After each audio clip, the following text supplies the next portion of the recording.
welcome to this week's edition of the Dakota Angler 2-Minute Fishing Report. Well, the past couple of days we've had some nice cold temperatures and not much wind, and guess what that equals? Really some nice ice-making conditions, to say the least. And a lot of the lakes that opened up the previous week has now froze over again. But that's the challenge now, is that still there's a lot of lakes out there that have non-uniform thicknesses across that body of water, so you need to be careful with that. Also, some of the lakes still have a lot of open water on there because of the waterfall, so you need to really be cautious out there, to say the least. You need to be familiar with the lake that you're going out on. If you aren't familiar with it, make sure you do a little education ahead of time, and especially don't go out at night if you're not familiar with it, because of the fact that you could go across a thin portion of ice or no ice at all, and bad things happen when that occurs. So again, use common sense and make sure you have your safety equipment with you, your flotation suit, your ice picks, as well as a spud bar. A spud bar comes in very handy, to say the least, to allow you to pick away at the ice out ahead of you before you get out on that unsafe ice. So again, the spud bar is critical, to say the least. As far as the fishing report is concerned, some of the lakes have started producing some walleyes, and the reports have been a little bit more numerous this week than in previous weeks. The lakes up in the northeastern part of the state that produce walleyes include Waubay, Bitter, Dry Lake by Clark, Indian Springs, Goose, Midland, Opitz, Clear, as well as Kempeska. Down in the southeastern part of the state, those lakes include Thompson, Dry Lake by Willow Lake, and there's a lot of open water there, to say the least. Whitewood, Henry, Spirit, 81 Ponds, Twin, and remember, Twin is the trophy lake, and then also Scott Slough. Now, what are guys doing to catch the walleyes? Nothing special, just a lot of jigs and live bait. Minnows have been really the trick, to say the least. A lot of jigging going on, but also a lot of guys in the shallower bodies of water are having more luck just using a dead stick, a bobber, a jig, and a minnow, and it's worked quite well. As far as the crappie bite is concerned, the lakes that produce crappies include Thompson, Henry, Whitewood, as well as Scott's. And then the perch bite, it's starting to pick up in some areas. Waubay, Big Stone, and remember, Big Stone has a lot of open water there. Dry Lake by Clark, and also by Willow Lake. And then Thompson, Whitewood, and also 81 Ponds. And the other thing I want to mention is that Schaefer Slough has been producing a little bit of both.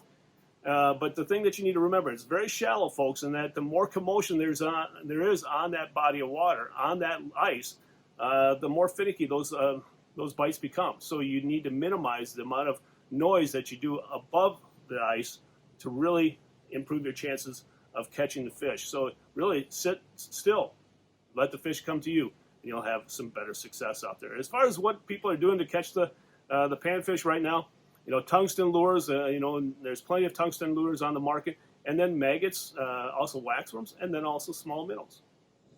In this week's edition of Todd's Tackle Tips, we're going to talk about reels, because a lot of people don't understand that there's a number of different reels on the market, and it really depends on the type of fishing that you're going to do, on what type of reel you want to buy.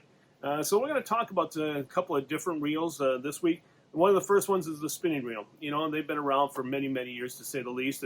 And here's an example. This is a Pflueger Tryon reel, just a traditional, spinning reel, a smaller size for ice fishing. You can also use these reels, honestly, folks, all for ultralight fishing in open water. So, use them year round. The reason why I show you this is that this Pflueger Tryon is on special. It's normally $50. It's on special for $35. So an unbelievable deal for a Tryon. And also some of these spinning reels made by other companies such as Clam will have the handle that folds in, making combo storage real nice and easy, to say the least. Now, another different type of reel. This is the Okuma Seamar bait feeder. This is what makes this unique. It's a spinning reel, as you can see here, but it has this switch right here. It's called the bait feeder switch. You turn that on, that allows your spool to free spool, like so. This is really invaluable and critical when you use these reels with, let's say, the Arctic Warrior or the Ice Fish Pro, or your dead sticking. You can let that bait just continue to go out, let that fish take that bait, and that spool will just sit there and spin. And then when you want to set the hook, all you do is just reel a little bit. That engages that switch. Now you set the hook at that point in time. These bait feeders are really, really popular. They used to be mainly on larger size reels. Now, the past couple of years, they're in smaller sizes. This is the 1,000. We also have it in the size 500. And again, they're on sale. So again, take advantage of these. The other type of reel that we want to talk about is the inline reel. Inline reels have gotten very, very popular the past couple of years, to say the least. Here's an example. This is the 13 Fishing Free Fall. the Ghost model. Clam also has one. Fluger also has one. They all operate basically the same. And the advantage of the inline reel is that when you drop on the line, your jig down in the hole, that spool comes directly, or the line comes directly off your spool. And so there's no twist involved with it like what you would see with a spinning reel. It comes straight down. And so when you're dealing with those finicky, let's say panfish, especially bluegills, that jig is not going to sit there and spin until that line twist is out of there. It's going to drop straight down there. And so again, you're not going to have to worry about line twist, and you're going to be able to have that fish bite that jig, bite that bait immediately. So again, the inline reels have become very popular, and again would be targeting, let's say, more finicky type of fish, or mainly panfish. You can also use them for walleyes. There's no doubt about that. It has a very effective drag system, but again, different techniques for different types of reels. And so that's the advantage that you have when you come to a store like ours at Dakota Angler, is that we can show you all the different options that the reel have, and then also make sure that the reel fits the type of fishing that you're going to do. If you have more questions about these reels, or if you want to take advantage of the sale, make sure you can take advantage of the great deals on the Flugers as well as the Seamars by going to our online store at dakotaangler.com, or give us a call. We can do the order over the phone, or better yet, stop by here at the store at 1120 East Benson Road. Now it's time to take a look at a few photos that you sent in to me this past week.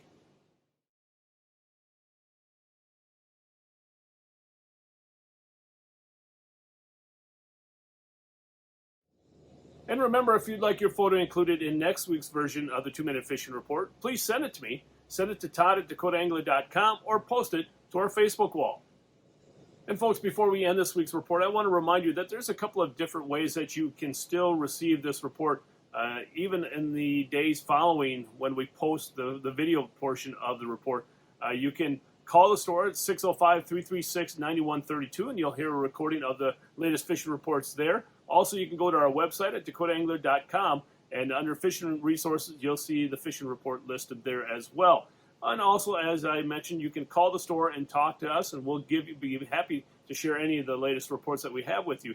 But one thing I always have to emphasize to people is that, remember, today's reports are yesterday's news. So don't be afraid to go out and explore and find that uncharted body of water, so to speak, and find those fish. There's a great amount of satisfaction that comes with that as well. But again, if you're looking for a little bit of guidance, don't hesitate to give us a call or check us out on the web. Well, folks, that's this week's version of the 2-Minute Fishing Report. For Dakota Angler, I'm the owner, Todd Heitkamp, and as we say around here, fish on! We'll see you next week, and again, thanks for watching. Stay healthy, and folks, stay safe.